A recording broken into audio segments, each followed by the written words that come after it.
Hey everybody, what is going on? Hexlex here, got another Master Duel video for you. And if you are looking for a good ladder deck that is relatively cheap and very competitive, I have a build for you. So, this is going to be our Purrely deck profile for Season 29. As has been the usual for the past few deck profiles that we've done, we did play the duels that you're going to see live on stream recently. So, again, not to try to plug this too much, but if you are interested in seeing the VODs, then you can go ahead and check out either my Twitch page, link in the description below, or my second YouTube channel, where the full streams are also uploaded, also in the description below. Or if you want to hang out with us live as I'm playing the games, you can also find me, again, over on Twitch. You can follow or sub there to get notifications of when we are going live. But we played Purrely actually just earlier today at the time that I'm recording this, and it was actually a very successful outing. We started in Diamond 2 and we hit a 7-game win streak straight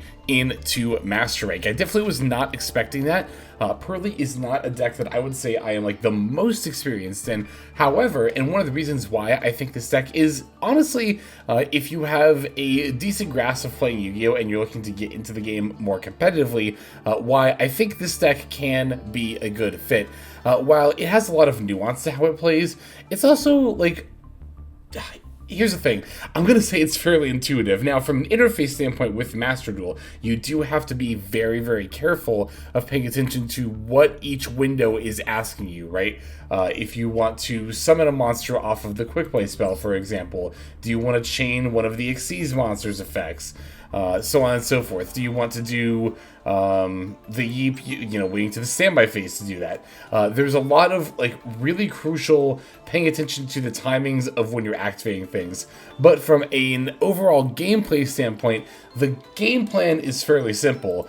Make a big X Purrely Noir, or an X Purrely Noir with a lot of materials, right? And if you can do that, then you are pretty much good to go. And there are quite a few ways that we can do that. Most notably is going to be the relatively new Purrely Noir, which is fairly easy to make with the Purrely Sleepy Memory.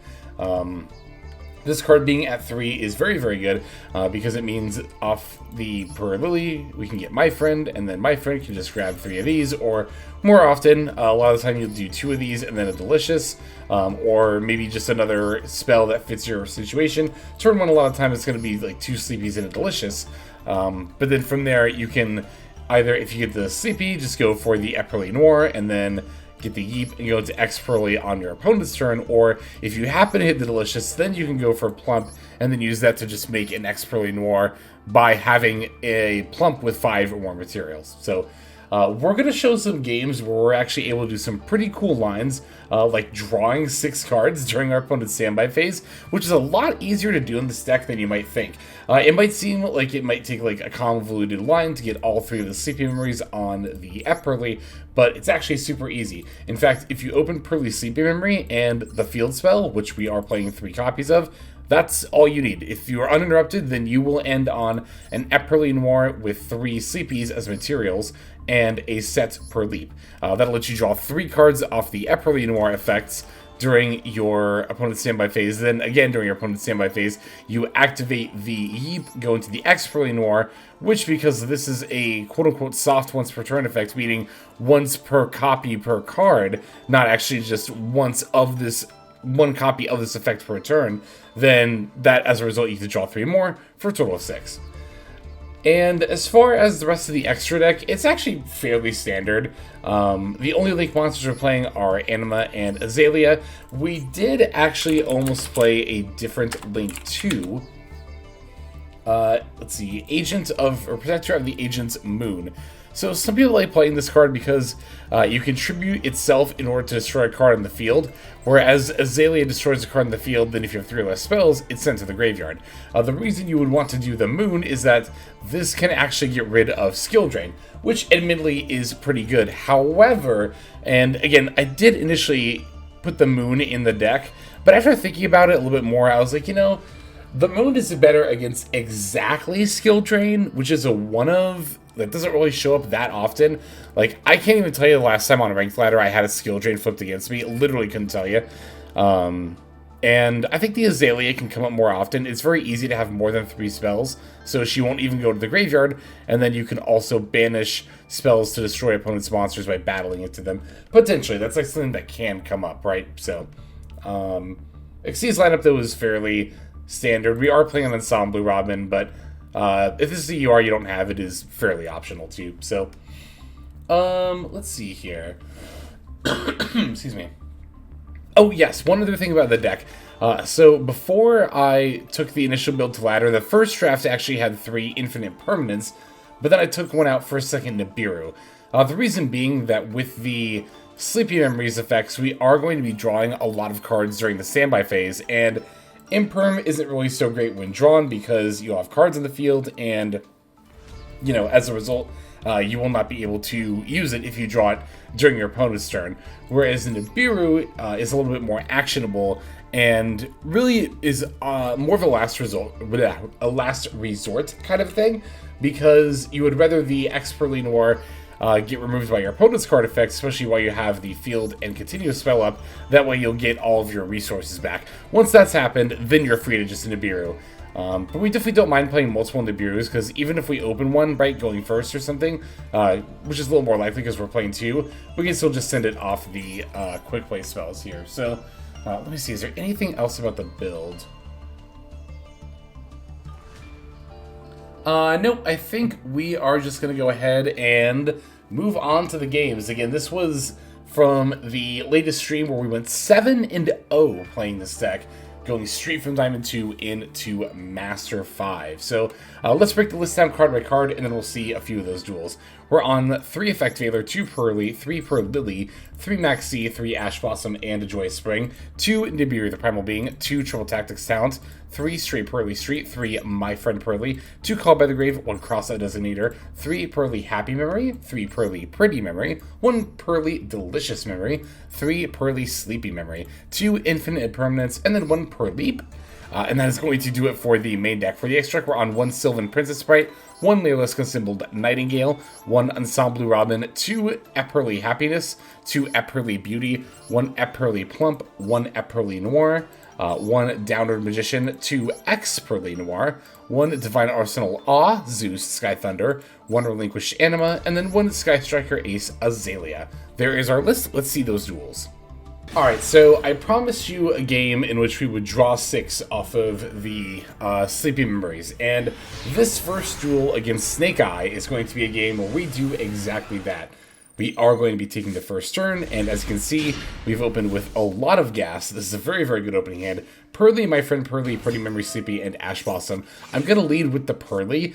I decided to lead by normal summoning this on the off chance maybe my opponent would take the bait and use like Veiler, Ash, or Imperm on it. All 3 are viable options. They have a Maxi instead. We have the Ash Blossom for that. So we're going to get the Purrely effect. It's kind of debatable if that's actually a good way to begin your turn. It does use up your normal summon right away, but I thought it was fine here because I already have the My Friend and multiple quick play spells. So I think we're going to be good. I'm going to grab another Sleepy Memory off the My Friend and then special the Purrely, grabbing the field spell here. And as I said before, if you have the Sleepy plus 1 of the field spells, you are all set in order to go into that draw 6. Going to make the Purrely Noir, summon that in defense mode, activating the other Sleepy Memory from hand. We'll chain the Purrely Noir effect to attach the second Sleepy Memory to it, and then that will also allow us to set the Purrleap directly from our deck. End phase, we'll use the field spell effect to attach the third one directly from the deck. Now, here we go into the opponent's turn. Doesn't look like we have a lot, but that'll change here in just one moment. Standby phase, we're going to draw, so there's 3. Now, it's still standby phase, we're going to Purrleap on the Purrely Noir. Opponent has a Maxi, but that's completely fine here. They're going to get 1 draw because that's all we're going to do during their turn as far as summoning goes, so it's just a cycle. I'm not worried about it. Alright, here is the Purrely Noir. They get their draw, but we get to draw as well. A 5th time, and now a 6th time. We also not only have 5 materials on the Purrely Noir, so it's unaffected by activated effects per its own effect, but if we still had the field spell on the field, it also wouldn't be able to be targeted. It is unfortunate that they had the Harpy's Feather Duster here, but it's ultimately going to be fine, because remember, they are still under Maxi, and Effect Veiler was our next draw. So I am not going to use the Ash Blossom on the original Sin. I'm going to wait for the Snake Eye Ash and then use the Effect Veiler. That way I can use the Ash Blossom on a potential follow-up play. I'm also going to try to hold my Purrely Noir's effects as long as I can to make sure that it stays unaffected for as long as possible. So they link out the Snake Eye Ash into Linkuriboh.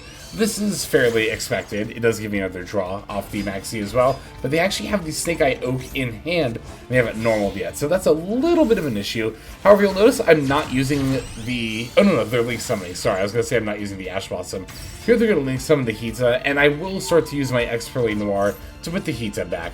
They have the Sinful Spoils of Subversion. I'm going to chain Purrely Noir on the Snake Eye Oak. They do get to chain Linkuriboh, but now they no longer have, well, literally any cards in hand or anything else on the field besides the Linkuriboh. My Purrely Noir does get pushed back. However, I have 1, 2, 3, 4, 5, 6, 7, 8, 9, 10 cards in hand, thanks to not only, of course, the Maxi, but the 6 that we drew during their standby phase. So that's another reason to play a lot of just like hand traps in general in this deck. It's kind of something I should have touched on more in the deck profile that I didn't, but this is the kind of deck where, like a lot of decks that do well in this meta in particular, you kind of want like half your deck to be engine and then half your deck to be hand traps or disruption. But Purrely in particular does like a lot of hand traps because of how many cards you're going to draw during your opponent's turn. So you could make an argument that like the triple attacks that we're playing, for example, might be better served to be like draw Mockbirds or Ghost Warners or maybe like Ghost Spells. And I don't even think that's a terrible idea, honestly. I just really personally like triple attack as a card, but you know, I could see a world where playing more actual hand traps specifically, as opposed to other board breaking disruption tools might be better. We do have some more games to check out, so let's see the next one. Okay, so our next game here is going to be against Labyrinth, and this one's going to be quite an exchange, a little bit of a back and forth. It is an 8-turn game. Not surprising, as Labyrinth is a control deck, and Purrely, honestly, a lot of the time does kind of play like a control deck as well. We're going to be going second, and we open all gas here. Opponent sets 3 and a monster. As soon as I did this, I immediately called out, oh, this is easily Labyrinth. Probably going to bounce the set card with Big Welcome, which indeed they initially do as their first play, in response to me normal summoning my Purrely. So they're going to special into Ariana, bounce back their mystery monster. Could be anything, could even be a boat. And I'll grab the field spell because we have the My Friend already. They get to actually use the second effect of Ariana to draw, and then special the Lovely, which is a little annoying, but not too bad here. They're going to Ash Blossom the My Friend, completely fine. I already have 2 quick play spells in hand, so... this is one of those decks where sometimes if you do have the hand, we have all engine and no hand traps, which is, you know, unlucky because of our ratios, but can still happen. It's actually still fine because you can bait a lot of stuff. Like here, the opponent's going to use the Karma Cannon, which I kind of figured they had face down, but they use it like way sooner than I thought they would. So I can definitely still just use the Sleepy Memory here. Turbo out the Purrely. Purrely F to try to excavate another quick play spell, which we do, and the Pretty Memory is going to get added to the hand here. Now I can use Purrely's effect to reveal the Pretty Memory, summon the Purrely Beauty from my hand. And Pretty Memory has a very, very good bonus effect when attached. I'm going to send my face down Purrely and attach my opponent's other face down card, which ends up being the evenly matched. So I battle into the card I know is Ariana here before going downward Zeus. I should have actually attached the other Pretty Memory as well. That would allow my Zeus to have another material as another like activation, right? So it'd be a 6-mat Zeus instead of a 5-mat Zeus, but I was also kind of thinking about follow-up plays, especially if I had to board wipe my field spell and, you know, continue to spell away, which I am actually going to have to do because of the Big Welcome Lab. If my opponent flips up the Lovely, then they'll get to bounce my Zeus, even if I do end up board wiping, so... Okay, set a card, normal Ariana to add Big Welcome. So I'm thinking, okay, this is fine. Gonna wait for them to go to end phase. They do. I'm gonna Zeus. And the other face down actually ended up being transaction rollback. So that they do still have a potential activation here. Not for the Big Welcome because they don't have a monster on the field. But they could use like the Karma Cannon, for example. I'm gonna Purrely, sorry, and they have an Ash Blossom as their last card. So I think here I'm just going to Purrely F for the Purrely Noir. Move to battle phase. We deal 4k to them. I almost wondered if they were going to use the Karma Cannon here. But no, now they use it after the battle phase. So, if they'd use it when I battled, they could still be at 4k, and not at 2k, but I kind of get why they waited to. I don't know. Okay, so draw. They're in top deck mode, which is pretty good for me, setting one card before passing. We're going to end up top decking Maxi. They actually ripped a Welcome Lab, which is pretty good for them. We would have liked, of course, to see Ash Blossom, but Maxi does end up being pretty much like the next best thing here. So they summon an Ariana. We're going to get a triple attack. They end up getting a Lady Lab. Unfortunately, because they're doing everything during the draw phase, triple attack doesn't really do a lot here. This does end up being a matchup where triple attack isn't at its greatest. However, I do still think it is overall a fine card in enough matchups that it's worth playing, for sure. So we're going to battle over the Lady here, set the Call By. Call By actually makes a lot of disruption possible here because we can banish like the Ariana if they top to that, or maybe Lady Lab somewhere down the line if this is like another Welcome Lab. So we battle over Ariana, move to the end phase. Spoiler alert, it actually is another Welcome, but this time we ripped the Ash Blossom. And I don't know, I was a little bit bummed. My opponent didn't even want to see what they top decked. Like, I know they were at 3k and I had an attack mode Zeus, but like, that was my end phase. They had one more turn. Granted, there's not like one card that could have saved them, but it's like, I don't know. It's like, that's a premature surrender in my part, or in my opinion. But you know what? It is whatever. It is all good. You know, people can of course surrender whenever they like, but it's a little anticlimactic, you gotta admit. Anyway, let's go ahead and see our next game. Alright, this duel is going to be a mirror match, although my opponent is actually on the Dark World package to discard off of the Quick Way spells. Now, I've never played with the Dark World stuff in my deck, in my Purrely deck, that is. But I gotta be honest, I've never been the biggest fan of it. Okay, I've also been never the biggest fan of shotgunning Maxi, especially in this particular meta, but even in general because of situations like this. Like, here my opponent just fired it off immediately during the draw phase, but look at my hand. I didn't have plays anyway. So I'm just like, yeah, that is completely fine. The funny thing is here is that, like, not only did this Maxi do nothing, but it also didn't even give information to my opponent about my hand, right? Like, if they hadn't used Maxi, and I just set 2 cards and then pass, you can generally assume that your opponent bricked that situation. However, here, because they draw phased Maxi, then I set 2 and then pass, they don't know that my hand doesn't inherently have plays. They are probably just thinking that I did this because they Maxied. So they actually not only wasted their Maxi to do nothing, but also denied information on their own benefit by playing the Maxi during the draw phase. So just reasons to not do it, in my opinion here. So here's their My Friend. They're going to use the effects to reveal, I think, 3 Sleepies? Yeah. And that's going to be fine. I can use the Maxi here.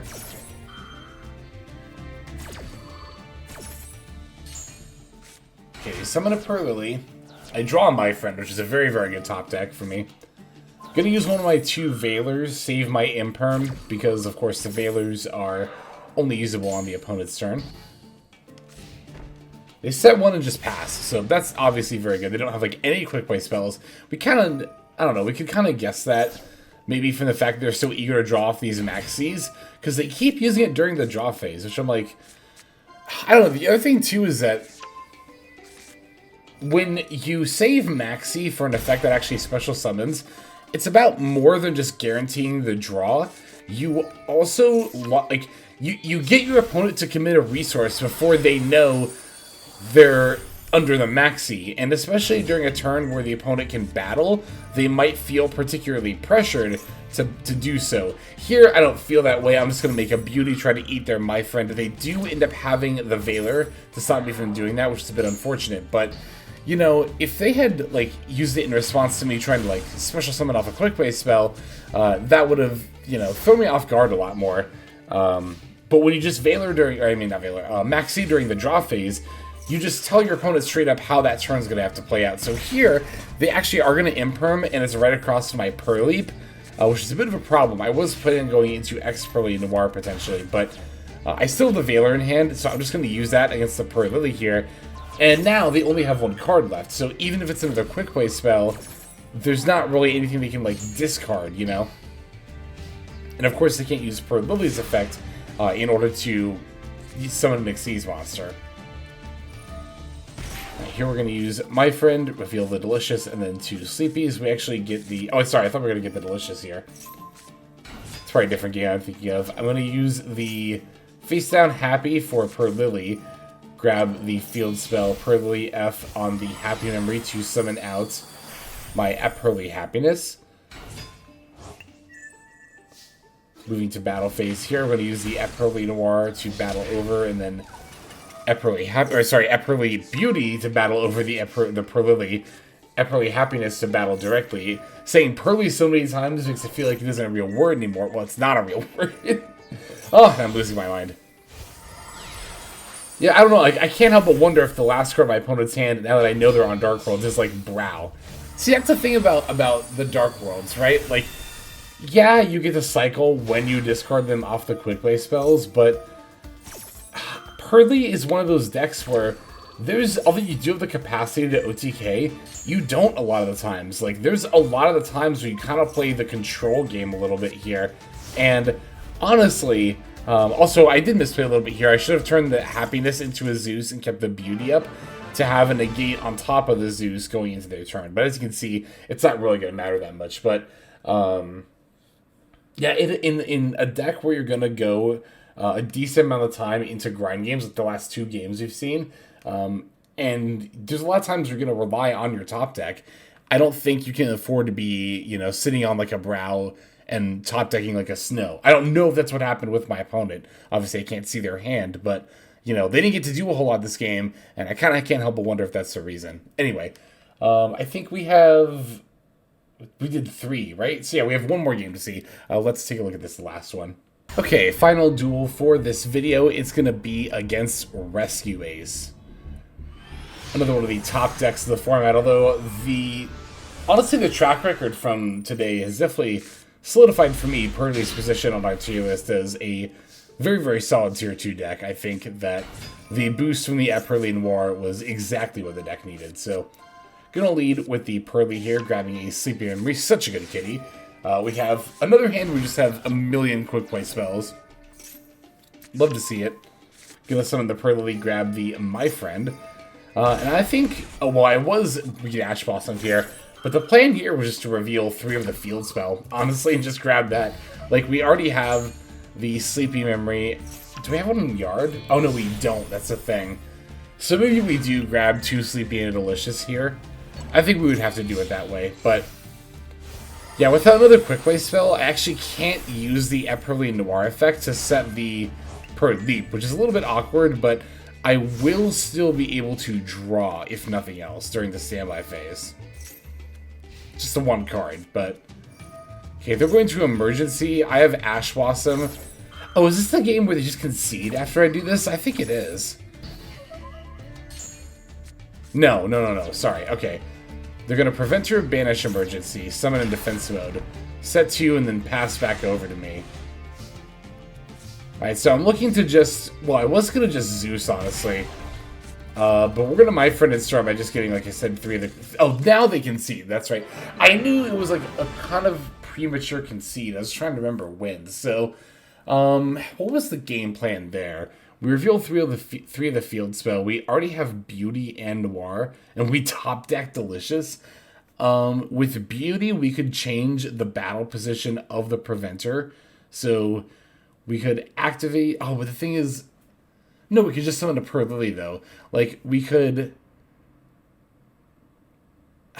That's the thing. Okay, we'd have to add a field spell, but not play it. Happy, pitch the field spell, summon Purrely, attach Happy. Well, do we have a Happy in the graveyard? I'm trying to think if we could actually turn the Preventer to attack mode and OTK in the same turn.